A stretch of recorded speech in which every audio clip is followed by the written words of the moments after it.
Fica muito baixo aqui. E aí a gente colocou só o amarelo porque dá esses pendões tão bonitinhos. Todos os dias, 6 horas da manhã, eles estão aqui. Sou mãe, tenho 3 filhos, gosto de plantas, gosto muito de leituras, tenho feito alguns cursos. Viver, acho que essa intensidade que a gente vive hoje nos dias atuais necessita de você estar com a cabeça muito em torno de si também, do que está acontecendo, vendo as coisas, fazendo leituras, análises. Sou estudante de escola pública, numa casa que tínhamos 10 irmãos. Então eu tinha que procurar melhorar a minha vida. E o caminho para melhorar a minha vida foi justamente a educação. Tudo que minha cidade oferecia, eu falei, eu vou fazer. E fiz. Até os 18 anos, minha vida foi estudar. Fui trabalhar aos 18 anos e... eu quero ser professora porque eu gosto de criança. É uma vertente, mas depois você muda. Meu primeiro trabalho, em 83, foi com uma Fundação Educar, que foi o antigo Mobral. Era à noite, de 7 às 10, na minha cidade, que eu não nasci aqui em Itabuna, vim para cá, depois fazer faculdade aqui, permaneci e casei.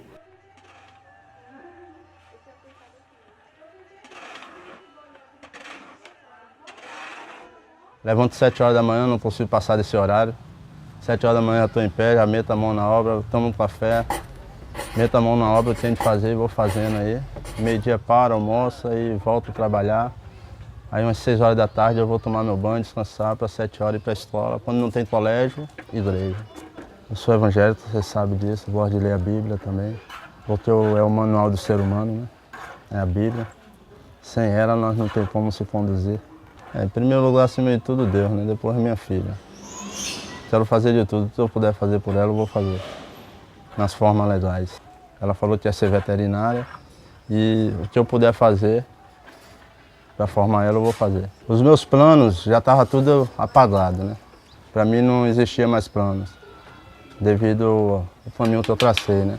Eu sou uma pessoa assim, simples, né? Nasci na humildade, pode-se dizer, comunidade. Eu encontrei amizades, a qual eu achava que eram amizades e acabei me envolvendo, parei de estudar, entrei no tráfico, comecei a fazer coisas assim que me chateiam.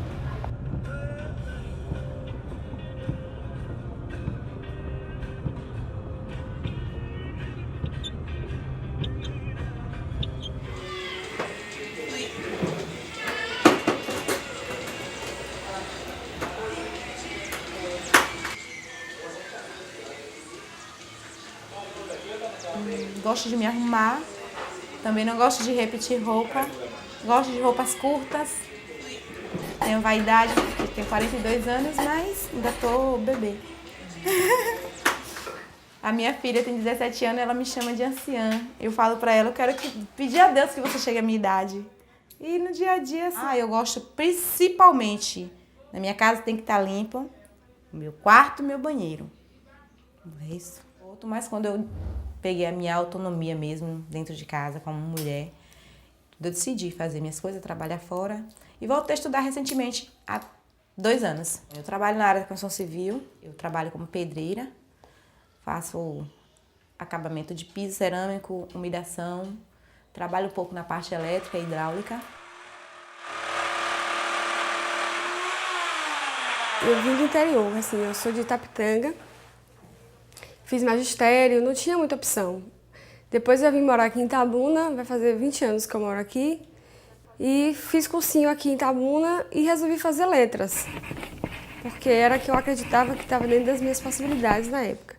E realmente, o primeiro vestibular que eu fiz, eu passei. Bem, eu sou professora já há 15 anos no município, comecei em 2003 e no estado em 2007, agora vai fazer 10 anos. Quando eu passei no concurso do estado, em 2007, na época, eu não ficava somente aqui em Itabuna, eu trabalhava em Itapitanga, na minha cidade, então eu ficava lá e cá. Eu optei por trabalhar à noite porque minha filha estava novinha ainda, ela estava pequenininha, eu precisava vir com os estudantes de lá da faculdade, né, que fazem faculdade aqui, então eu pegava o transporte com eles.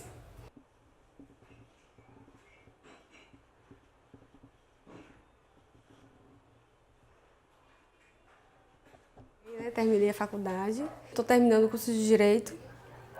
E estou buscando outros horizontes para além da educação. Sou cabeleireira. Vai fazer 7 anos que estou nessa área. Sou mãe de Cecília. Fazer coisa de casa, odeio fazer coisa de casa, mas tem que fazer.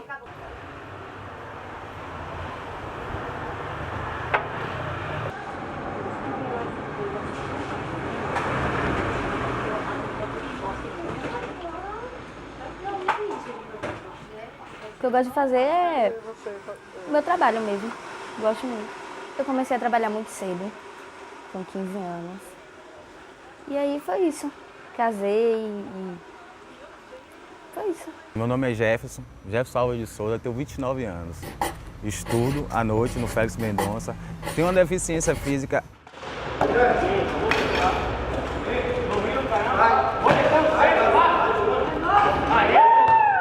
Pratico esporte, né? Jogo basquete no meu dia a dia. Não trabalho, mas estudo. É um hobby que facilita mais o meu dia a dia, a minha vida, né? Para poder amenizar mais tudo que passo na vida, né? A minha rotina no dia a dia fico em casa, às vezes faço uns trabalhos dentro de casa mesmo, computador, algo assim. Vou para o treino de basquete, que eu pratico esporte. Fico em casa, meus filhos também. Apesar que não ficam muito comigo, ficam mais com a mãe. Há 5 anos eu tive uma lesão, um projeto de arma de fogo, eu tenho uma bala na minha coluna. Eu desisti de estudar há um tempo atrás por causa da minha lesão, né, que foi no início da minha lesão. Aí eu tive um acidente, né, o acontecido. Aí devido a isso eu parei de estudar, mas depois de uns 3 anos eu voltei a estudar. Na época muito conhecimento de pessoas, né, aí aquelas falhas que a gente dá, né, a gente ser humano, e aquilo ali me prejudicou bastante, né.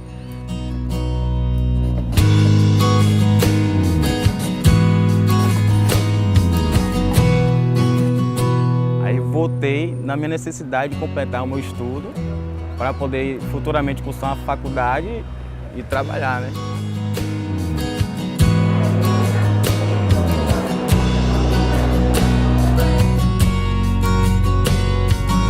Eu parei de estudar aos 9 anos de idade. Comecei a trabalhar. Aí fui conviver com o pessoal, uma família até que é um padre. Fui viver com eles, minha mãe botou para me trabalhar em casa de família. E aí logo em seguida também eu saí porque não dava certo, a mulher dele maltratava. Voltei para a casa da minha mãe, voltei a estudar novamente, mas a minha família é uma família um pouco meio que complicada. Fui para São Paulo, aí voltei a estudar aos 13 anos. Comecei a trabalhar lá, mas não dava para conciliar trabalho e estudo durante o dia. Aí tive que voltar para a Bahia. Cheguei aqui, ficava com a minha mãe trabalhava, ficava tomando conta dos irmãos menores. Aí às vezes eu ia para a escola, às vezes não ia. Aí começou aquela fase de adolescência. Não querer estudar, só querer bagunçar.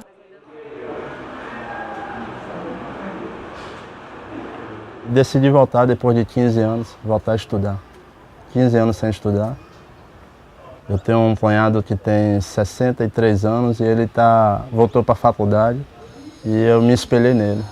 Eu estou estudando porque hoje em dia, para a gente conseguir algo melhor, né, para a nossa família, para o nosso bem-estar, nós temos de estudar. Só que devido a eu ver amigos meus sendo mortos, né, devido ao mundo do tráfico, eu decidi voltar a estudar e eu tenho pretensão, fé em Deus, de fazer direito, faculdade para direito, advocacia, né?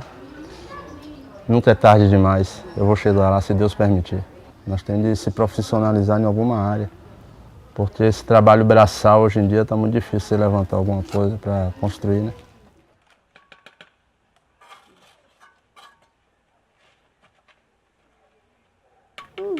Teve nada específico assim que me fez parar. Só não gostava. Hoje, depois de filho, eu penso em, se não der certo no meu ramo, eu posso tentar outras coisas, outros meios de trabalho. Para isso eu tenho que ter estudo, mas hoje por causa da minha filha. Entendeu? Para dar um futuro melhor a ela.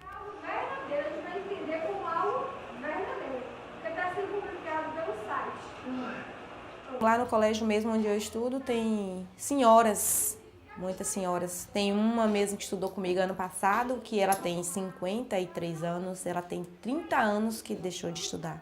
Retornou agora, ano passado. É muito bom. Pelo menos dar oportunidade, ao menos às pessoas que não teve a oportunidade no passado e que poderia achar difícil hoje, e hoje tem a oportunidade de voltar a estudar. Eu já tive assim, histórias fantásticas de alunos que passaram 20 anos, 30 anos sem pisar o pé na escola. Tem gente que nem chegou a estudar ou passou assim, bem longe da escola e um dia resolveu voltar. Esse tempo que eu passei perdido, sem estudar, me atrasei bastante. Aí devido ao tempo que eu voltei aos estudos, cada dia mais vou aprendendo algo diferente. Então existe essa diferenciação, esse tempo, como ele ficou muito tempo fora de sala de aula, isso acaba interferindo, não que ele não vá aprender, mas ele ainda ficou com aquele resquício do passado, né? Hoje em dia a gente tem uma outra maneira até de ensinar, uma coisa mais dialogada. Antes eles trabalhavam muito a questão do decorar. E a gente hoje tem a perspectiva de um aluno mais crítico, de que ele faça essa ligação entre o que ele aprendeu na sala de aula e que ele leve isso para a vida dele diária, que ele consiga, quando no momento que ele estiver assistindo a televisão, ele consiga perceber o que a gente falou em sala de aula tem a ver com o que ele também está assistindo na televisão. E a questão de Paulo Freire, acho que foi assim um achado também na minha profissão, daquele homem que ia buscar os elementos no indivíduo, trabalhador, em todo o seu entorno e dava suporte ao trabalho de como alfabetizar. No caso, dia 8 de março, Dia Internacional da Mulher, eu assisti um documentário, era 1h da manhã, em uma emissora de TV, e estava falando referente ao abuso, né? Abuso de tanto em respeito ao homem como à mulher. Eu gosto dessa receptividade deles em comentar qualquer coisa que se proponha, qualquer temática, sem o cuidado de dizer o seguinte, isso eu não posso, aquilo outro eu deixo de fazer porque não me cabe. Eles não, eles estão abertos. São agredidos diariamente pelas esposas, aquelas que têm salário a mais, aquelas que trabalham, eles dependem de estar prejudicados, eles não denunciam, a lei é a mesma, não denunciam qualquer coisa por ser homem. Tem algo dando certo, alguém está aproveitando isso, não está sendo de todo perdido o trabalho. Que a gente tem que estar sempre ativo, estudando, tanto os jovens como os adultos. Os adultos porque, tipo, já tem um período que eles perderam um bom tempo de aula, né? Aí, devido a estar retornando aos estudos, no período de ser adulto, para poder continuar, né? A gente busca trazer algo muito mais real. Não adianta a gente trazer um textozinho que seja para uma criança ou um adolescente. A gente precisa trazer um texto que realmente tenha a ver, uma linguagem que eles consigam captar a mensagem, mas que de alguma maneira eles também se identifiquem. E no quadro eu sempre estabeleço o seguinte, você se inscreve até o final onde eu vou, mas no caderno de vocês o final onde o caderno permite. E aí ele escrevia sempre pela metade. Eu estou de casa conversando e olhando. Aí houve um determinado momento, eu falei assim, olha, depois que passou tudo aquilo ali, em outra aula, falei, gente, quando vocês forem copiar alguma coisa do quadro, lembrem-se, o meu caderno é o quadro branco. Então eu posso estabelecer medidas, dividir ao meio e onde eu escrever é o meu limite. O seu limite não é onde paro de escrever, o seu limite vai além, porque o seu caderno permite isso. Ele ficou olhando para mim e eu observando. Ele puxou aquela página daquele dia, rasgou e continuou. Também eu deixei, porque eu senti que ele aprendeu, entendeu? Mas eu não direcionei o nome dele, eu não mostrei fulano de tal fez assim. Então foi uma orientação para todos, mas ele estava antenado à coisa também, como eu orientei. Então a gente também tem que ter algumas formas de se chegar ao aluno. Eu gosto muito de matemática. Gosto muito de matemática, por esse motivo também eu voltei a estudar. A matemática me ajuda muito através da planilha, você viu aí a planta, o mapa da construção, numerações, então isso me ajuda muito na matemática, com o professor Antoniel lá. Eu nunca esqueço a primeira vez que eu fui trabalhar cálculo com meus alunos e a gente tentando trazer à tona os elementos da realidade dele, o que eles tinham lá. E eu estou, dona Carolina, observe, a senhora tem R$10, foi ao supermercado e foi comprar, tipo, algo que fosse R$15. A senhora só tem 10.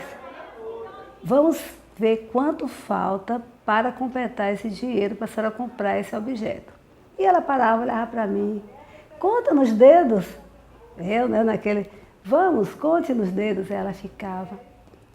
Mas se eu não tiver esses R$15, eu vou voltar para casa, porque eu não tenho dinheiro para comprar.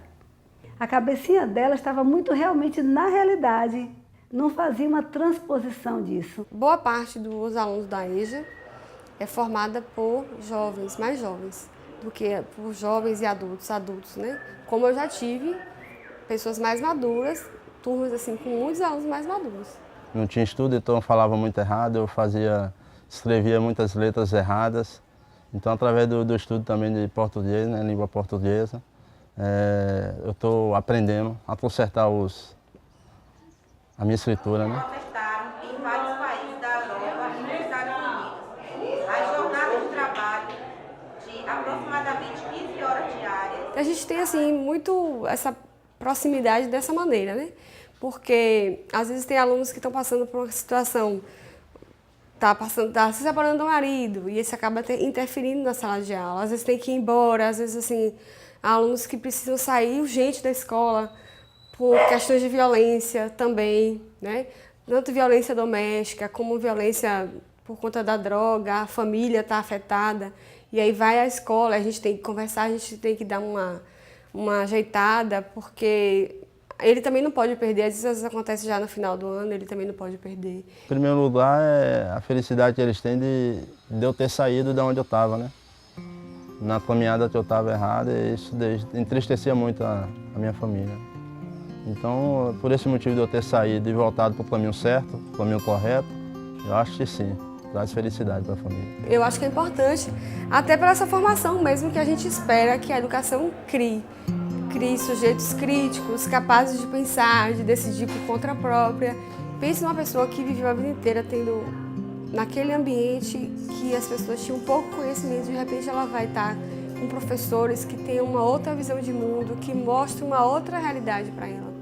Ela vai começar, se ela já tem uma liderança, uma ideia de liderança, ela vai pegar essa liderança que ela já tem e com o conhecimento que ela tem, ela pode transformar a comunidade onde ela vive.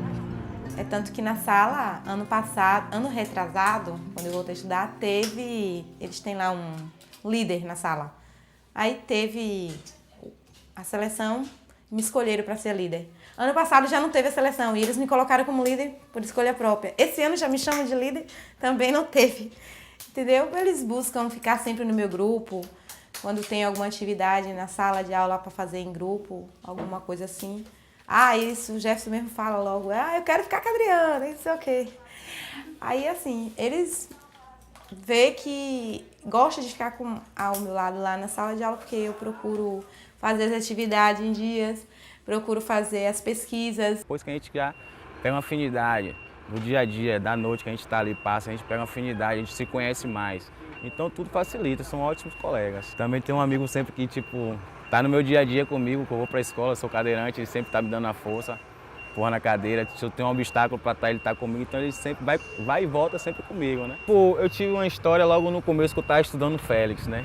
Eu pegava 2 condução, pegava uma pra ir e 2 pra vir. Que eu pegava uma, parava no Beira Rio pra pegar outro coletivo pra chegar até a FEI. Aí nesse período eu tive, tipo assim, 2 pessoas me assaltaram, entendeu? Aí foi algo que também ficou muito marcante, né? Tipo, no começo quase que eu ia saindo da escola, né? Só que aí a professora Rose começou a me trazer, né, pra casa e tal, quando eu saía da escola. Pra pegar a condução pra ir, eu ia normal com o ônibus, mas na hora de vir, eu vinha com ela. Então a gente busca trazer algo da realidade para poder influenciá-los, assim. Porque nas falas deles a gente ainda encontra muito preconceito, o machismo. Então a gente precisa também desconstruir muitas vezes esses discursos que para eles às vezes nem sabem, são reproduzidos, né, dentro da sociedade. E a gente vê muitos discursos, os discursos de que tem que matar, tem que morrer, para eles a solução realmente é a pena de morte. E a gente tenta desmistificar isso. Um adulto, ele na sala de aula, a maneira como ele pensa, o raciocínio dele, até a audição dele é diferenciada. Então, ele é muito sensível ao barulho, e às vezes esses adolescentes mais jovens, eles fazem muito barulho. A gente já teve perda de aluno por conta disso. As salas muito cheias, com muito adolescente que conversa demais, ouve música, celular ligado. Ah, professora, esse ambiente para mim eu não gosto não. E a gente fica sem saber o que fazer, porque a gente também não pode nem perder o jovem, também a gente não quer perder aquela pessoa mais idosa. Colocaria mais ordem, que não tem. Pela noite não tem. Eles falam que são as pessoas mais maduras, que estudam à noite, e por isso que não ligam, mas eu mudaria isso, colocaria mais ordem. Se quiser estudar, vai para estudar, se não, não. Às vezes o professor passa o conteúdo lá na lousa, lá no quadro, tem deles que tá ali conversando, tererê, tererê, tererê, não dá, a professora reclama e aí continua conversando. Esse adolescente, esse jovem, à noite, muitas vezes ele ainda vem com esse perfil de adolescente mesmo, de querer fazer bagunça, de não ter esse empenho. Os alunos com falta de educação dentro da sala, a forma de, em vez deles ir conversar lá na rua, eles preferem conversar dentro da sala e atrapalhar quem quer estudar. Aí ficou quanto aqui? 250 mil. Então é 125 mil. Vai dividir por 5. Essa coisa de ficar invisível em sala de aula prejudica o aluno da EJA. Ele entra e sai e ninguém fala nada com ele. Ele está chamando atenção, ele vai para o pátio. Aí quando ele chega, fala assim, já mediu o pátio? Oxe, não que você demorou tanto lá fora, aí no outro dia ele não vai mais. Porque ele sabe que ele saiu, ele já foi notado. Até porque, assim, hoje, como a gente vive em Itabuna, uma cidade extremamente violenta, a gente precisa até tomar cuidado com o que a gente vai falar e com quem a gente vai falar. Porque a gente sabe que muitos alunos ali, principalmente do noturno, eles têm ou envolvimento diretamente com a droga, o tráfico de drogas, ou eles têm parentes que são envolvidos. Então a gente não pode ser inocente de achar que a gente pode falar tudo. A gente trata essa temática na sala de aula, da questão da violência, a gente trata da questão do tráfico, porém a gente precisa também saber como é que vai falar, para não, de alguma maneira, não ferir ou não direcionar para alguém, entendeu? Às vezes eu vejo também que o professor fica sem jeito até de falar, porque tem pessoas lá que falam, tem família no tráfico, aí os professores ficam até meio... Se mexeu pro morro não sei de onde, fica falando, entendeu? Aí acaba... Eu estou agora aqui por tudo ou nada, eu quero aprender. O aluno que ele vai desistindo por razões outras, assim, que não seja a escola em si, esse não volta, mas o aluno que quer, que a escola oferece um ponto de partida, um chamado mais forte, esse ele permanece. E o chamado mais forte, a meu ver, é o seguinte, o que eu vou fazer com isso que eu estou aprendendo?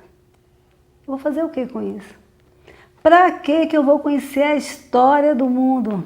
Ele vai terminar o ensino médio e pelo menos isso aí já vai abrir portas para ele poder arranjar um emprego, porque hoje em dia a tendência é exigir o ensino médio, né? A gente sabe que a educação como um todo no Brasil está muito precária e quando você fala assim, eu não tenho nem o ensino médio, eu parei no fundamental, a gente percebe que as portas elas se fecham, né? As empresas em geral aqui em Itabuna, aqui na cidade de Itabuna, eu não digo na Bahia porque em outros lugares não, mas aqui em Itabuna, é ruim para você arrumar um emprego, porque aqui eles querem que seja maior de idade, ok, 18 anos, mas que querem que você esteja o 2º grau completo, ou então que você já tenha uma formação. No caso, tem muita gente aí formado que não tem experiência nenhuma para uma área de trabalho. E a gente que trabalhou já em outros estados e tudo, tem o conhecimento e eles não dão oportunidade. A gente pegar e fazer um currículo e não colocar, que é só em você fazer o currículo e colocar que não é completo, já muda. A pessoa te vê de um jeito diferente. Eu já ouvi muito isso e eu decidi voltar também justamente por causa desse motivo também. Esse foi um dos motivos. Eu tenho que terminar meus estudos e prosseguir, né? No momento agora eu estou passando por uma crise financeira muito grande, né? Se eu tivesse os estudos, como vem falando, eu estaria trabalhando. Eu não estaria passando por essa crise que eu estou passando agora. Acho que 50% dos nossos problemas sociais, eles seriam diluídos se a gente tivesse uma educação verdadeira, né? Que possibilitasse as pessoas a compreender o mundo que ele está vivendo, compreender o outro também, porque a gente precisa trabalhar essa questão do respeito, da questão da diversidade. E aí há esse desencantamento, na verdade, da sociedade com relação à educação, né? A gente sabe que você não está alfabetizado não impede de você viver. Você vai viver de forma muito precária, mas não vai te impedir de viver. E cada um vai viver da maneira que quer. Eu vi uma frase no Facebook que o governo não quer ensinar o aprendizado para nós para que nós não possamos retirar eles do poder. Então isso me incentiva muito. Através de algumas fases que nós vemos, nos incentiva a prosseguir para frente. E eu acho que nunca é tarde demais. Por parte do próprio governo, né? A educação está quase de zero, né? Por conta do próprio governo. Mas a educação, se não tivesse essa parte do governo atrapalhando, a educação seria ótima. Porque a educação é o que mais necessitamos, né? Estudar, aprender o conhecimento e passar lá na frente para quem precisa, né? Quanto menos política pública para o Estado, melhor. Só que o reflexo disso vem para a gente, sociedade, nós, sociedade. Dinheiro a menos na educação, isso significa menos valorização do profissional. A gente percebe que não é levada a sério a questão da educação no Brasil. E a gente acaba se desmotivando realmente. O que eu gostaria que tivesse no nosso país era uma valorização, né, das pessoas, da sociedade como um todo, da educação, que as pessoas pudessem